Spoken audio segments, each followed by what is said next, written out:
The woman was forcibly taken to the operating table, ready to be given electroshock therapy to erase her memories. But at that moment, she recalled everything. It turned out Alice used to be a doctor, working hard every day for their future. But back then, her husband was deeply lost, sitting in front of the computer all day. When Alice came home, facing such a husband, she could no longer bear it. Their relationship grew more and more distant. Then one day, her husband saw an ad for the Victory community. In this virtual utopia, anyone from the lower class could transform into the social elite and fulfill their life's value. The men's daily work was actually to enter a so-called restricted zone, log out of the system, and input nutrients to their wives to keep them alive, while earning money to maintain the equipment. At night, they'd log back in, acting as good husbands in the women's eyes. A few days later, Alice reappeared in public, looking like her old self, as if nothing had happened. Her husband thought life would go on like this, but he didn't expect the surgery was not complete. That day, familiar music played, and she instantly remembered everything.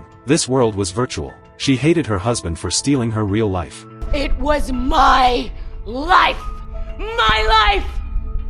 You don't get to take that from me! I gave this to you! I gave you all of this, Alice!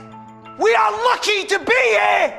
Frank built this world so that we can live the life that we deserve! Seeing her husband stubbornly refuse to change, she decided to leave, but he held on to Alice tightly, begging her to stay. In desperation, she grabbed a nearby glass and smashed it on his head. The man died there. At that moment, a neighbor happened to arrive. She urged Alice to leave quickly, or Frank would kill her. It turned out she already knew the truth. If someone is killed in the virtual world, their real body would brain dead. If wanted to survive, she had to go to Victory headquarters, disconnect in person, and log out of the system. Alice wanted the neighbor to leave with her, but the neighbor refused, because here, she could see her deceased child. Then, Alice covered in blood walked out the door, drawing everyone's attention. The husbands panicked, calling their wives to come home. But the wives, seeing Alice, began to awaken one by one. With the neighbor's help, Alice jumped into a sports car and sped toward Victory headquarters. But the red-clad pursuers followed close behind, chasing her through the desert. Meanwhile, Frank received the news. He ordered staff to capture the woman at all costs. But when he turned around, his wife stabbed him. Stupid man. At this moment, all the women in Victory community